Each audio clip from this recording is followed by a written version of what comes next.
Population, bonjour. Bonjour, Bonjour, chef. chef. Nous sommes réunis pour parler des problèmes de santé qui minent notre communauté depuis quelque temps. Nous avons avec nous le chef du centre de santé du village et notre frère qui vient souvent dans nos maisons nous parler des activités de santé. Écoutons-les attentivement. Bonjour chef, bonjour mes frères. Bonjour. Il y a 2 semaines, je suis passé dans vos maisons pour discuter avec vous de vos problèmes de santé.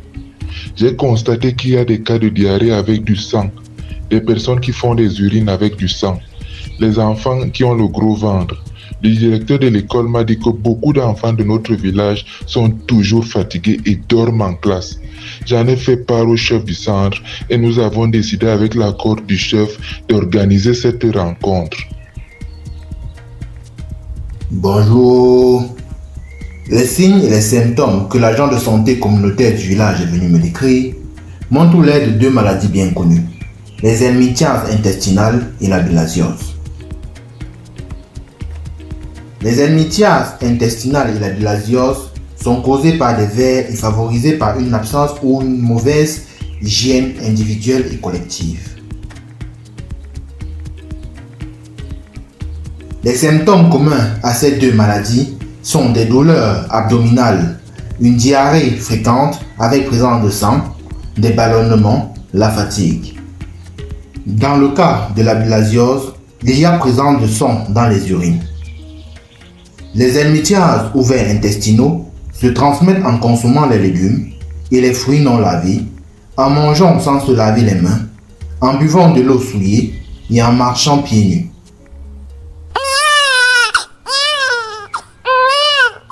Quant à la bilharziose, on attrape en se lavant dans les eaux souillées, en faisant la vaisselle et la lessive ou au cours des activités telles que la pêche et les cultures dans les marécages. Mais, docteur, comment faire pour éviter ces maladies? C'est vrai, dis-nous. Il faut qu'il nous dise.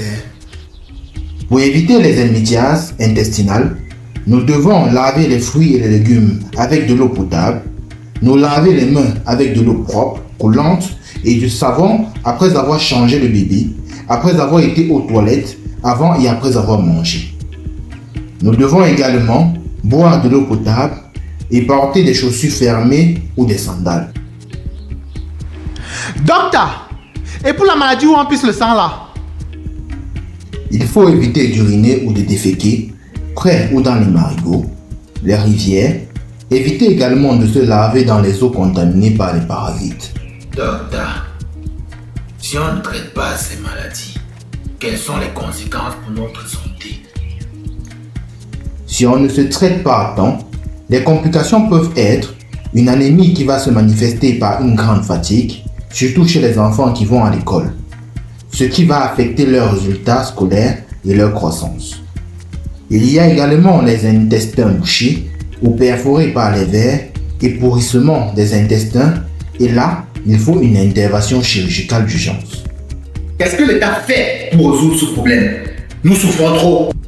Chaque année, le ministère de la Santé et ses partenaires organisent des campagnes de distribution gratuite de masques, de médicaments pour traiter les vers dans les écoles et les communautés pour nous protéger. Déparasitons-nous et acceptons de faire déparasiter nos enfants tous les 6 mois et lors des campagnes. De plus, je pense que nous devrions abandonner certains comportements qui nuisent à notre santé et en adopter d'autres. Docteur, que pouvons-nous faire? Nous devons construire des latrines pour nous soulager et les utiliser. Nous devons également apprendre à rendre notre eau potable. Ceci est un message du ministère de la Santé publique et son partenaire Sightsavers.